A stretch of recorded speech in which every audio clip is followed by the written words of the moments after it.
Hello, everybody.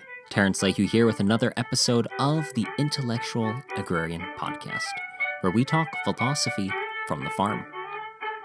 Today, we're presenting Tea Time, the questions we ask.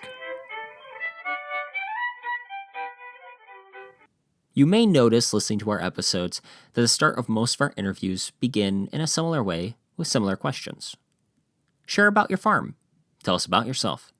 What brought you to agriculture?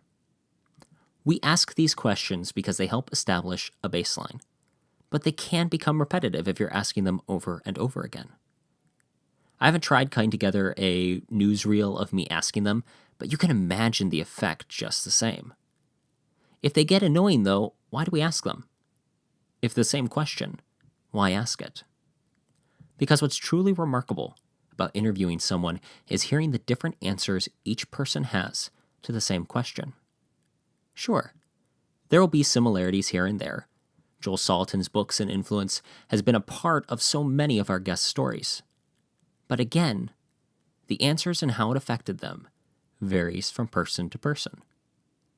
Questions are the most powerful utilization of language and words, and consequently, I chose to annoy my little sister with them a few weeks ago. She and I have differing opinions on a few topics, but particularly in the nature of cows, chickens, and pigs.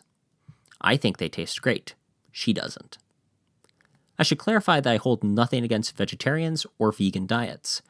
Anyone who has that much self-control around bacon or steak deserves an award. What I do take issue with doing, though, is when people do something without reason or purpose. Because I am her brother, I quizzed my sister about why she disagrees with eating animals. Eventually, she would make a statement like, because their lives matter too, or something of the sort. Again, I would ask, why? I kept asking why, and eventually got on her nerves enough that she asked why I was asking why. My reply was simple and concise. The same thoughts on questions and whys that I want to talk with you about today. Why reveals motives, reasons, passions, and purpose. Why is the motivating force that pushes us to action, and without it, what's the point? We ask farmers why they choose to become farmers, because it's important to establish what it is that matters to them most. It informs what driving force it is that compels a man to work hard, long, tiring, thankless hours to raise food that most people will take for granted. I asked why, because if you cannot answer, you don't have a good reason to do anything or believe anything.